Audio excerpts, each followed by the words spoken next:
अस्सलाम वालेकुम। शाम के 6 बज रहे हैं, आप देख रहे हैं CNBC तेज। मैं हूं बुशरा हक और मैं हूं शहजाद खान। नजर डालते हैं हेडलाइंस पर।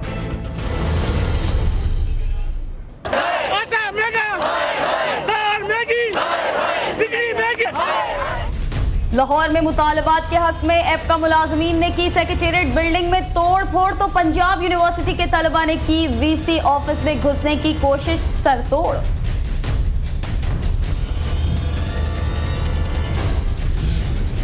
कराची में नहीं है जराइम पेशा अफराद को लगाम, कहीं बम हमला तो कहीं टारगेट किलिंग, ले ली गई 4 अफराद की जान।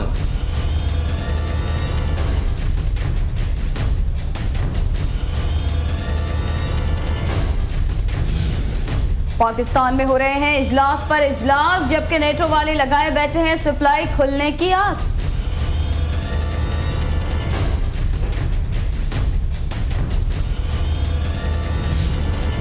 हुकूमत ने दिया एक और बिजली का झटका, कर दिया गया है कीमत में ₹1.25 का इजाफा।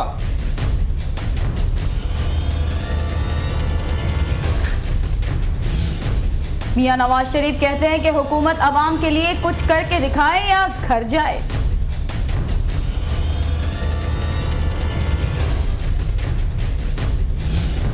स्टील मिल्स करप्शन केस का फैसला जारी, जिसमें हुआ वजीर दाखिला रहमान मलिक को तौहीन अदालत का नोटिस जारी।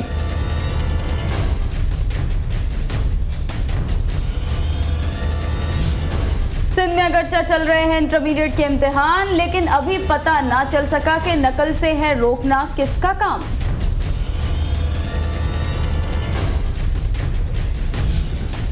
कौमी क्रिकेट टीम का सज गया है तरबियती मैदान, जहां लिया जाएगा उनकी फिटनेस का इम्तिहान।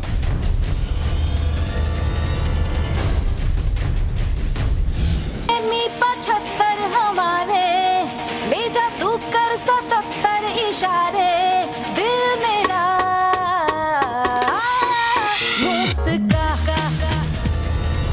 मिस बेबो को शाहिद कपूर की फिल्म देखने की मिलने वाली है दावत। और भारत में पानी की सतह पर तैरता अस्पताल दुखी इंसानियत के जख्मों पर मरहम रखने पर मसरूफ।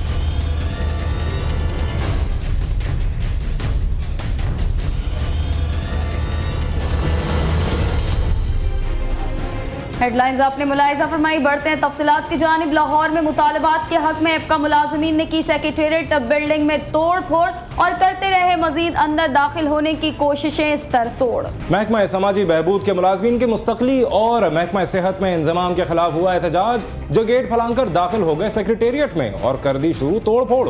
और उसमें खवातीन भी थीं बहुत पुरजोश।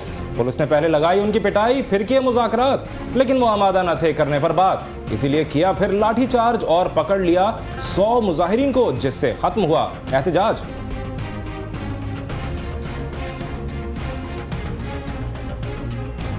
कराची में भत्ताखोरों को नहीं देने वाला कोई लगाम, हफ्ता ना मिलने पर दिन चढ़ते ही कर दी एक जिंदगी की शाम तमाम।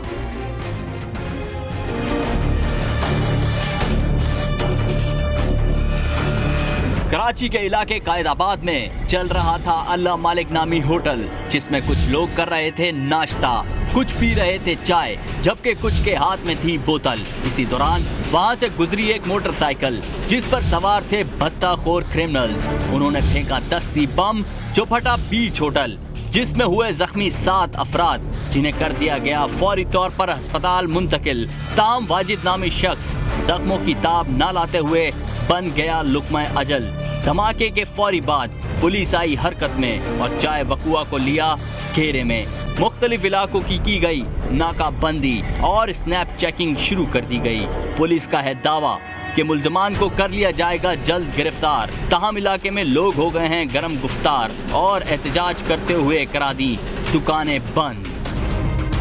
कराची में तशद्दुद बढ़ने का पुलिस को है गुमान, इसलिए आज भी टारगेट किलर्स ने ले ली 3 जिंदगियों की जान।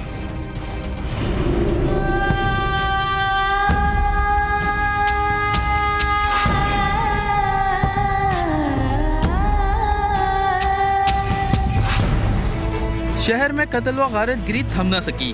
शहर के मुख्तलिफ इलाकों में फायरिंग से 3 अफराद हलाक और हो गए मुताद्दिद जख्मी। फायरिंग का पहला वाकया औरंगी टाउन के सेक्टर 15C में पेश आया, जहां नामालूम मोटरसाइकिल सवार ने रुख किया बंगला बाजार और चाय के होटल पर बैठे एक शख्स पर कर दी अंधाधुंध फायरिंग और हो गए फरार। आतिशी असलहे से निकलने वाली एक गोली हसनैन नामी शख्स की लगी गर्दन में और हुई साबित जानलेवा। पुलिस के मुताबिक हसनैन मलिक था एक सियासी कारकुन जिसने कर ली थी एक हफ्ता कबल ही अपनी सियासी वाबस्तगी तब्दील। इधर मलीर सऊदाबाद के इलाके मिल्लत गार्डन का रिहायशी खुर्शीद इकबाल खड़ा था अपने घर के बाहर के नामालूम मोटरसाइकिल सवारों ने उस पर कर दी अंधाधुंध फायरिंग और वो भी हो गए फरार। खुर्शीद इकबाल दम तोड़ गया मौके पर। पुलिस के मुताबिक खुर्शीद इकबाल था सियासी कारकुन और रह चुका था इलाके का काउंसलर। इधर बल्दिया में भी हुई फायरिंग और गई एक जान। दूसरी तरफ सीवियो पर भी एक शख्स नामालूम मुसल्ला अफराद की फायरिंग का बना निशाना, जिसे जख्मी हालत में कर दिया गया मुंतकिल अस्पताल में। और कराची में पुलिस न हो सकी तेजतर और लुटेरे छीन रहे हैं गाड़ियां और मोबाइल फोन धड़ाधड़। कराची पुलिस कहने को तो है अलर्ट, लेकिन स्ट्रीट क्रिमिनल हैं इनसे ज्यादा अलर्ट। शहरियों को तहफ्फुज़ फराम करने के दावे रह गए धरे के धरे। मई की 15 रोजा स्ट्रीट क्राइम रिपोर्ट से लगता है कि पुलिस बैठी है हाथ पर हाथ धरे और कोई नहीं जो लूट मार करने वालों को पकड़े। इस अरसे में छीनी और चोरी की गई गाड़ियों की तादाद बढ़ गई 250 से 915 मोटरसाइकिलों पर स्ट्रीट क्रिमिनल ने हाथ किया साफ। 15 रोज में शहरियों को 1000 मोबाइल फोन से कर दिया गया महरूम। पाकिस्तान में हो रहे हैं इजलास पर इजलास, जबकि नेटो वाले लगाए बैठे हैं सप्लाई खुलने की आस। दिफाई कमेटी ने की गैर फौजी नेटो सप्लाई के लिए मुज़ाकरात मुकम्मल करने की हिदायत, जिस पर इजलास होने लगे फटाफट। पाक फौज की core commander conference GHQ Rawalpindi में हो रही है। Army chief general Ashfaq Parvez Kayani की जेर सदारत। इत्तलात के मुताबिक कोर कमांडर्स के इजलास में जनरल अशफाक परवेज कियानी ले रहे हैं फौजी कमांडर्स को नेटो सप्लाई बहाल करने के हवाले से एतमाद में, जबकि दहशतगर्दी के खिलाफ जंग, पाक अफगान सरहदी उमूर, ग्यारी सानहा और दीगर अहम उमूर पर भी होता रहा तबादला ख्याल।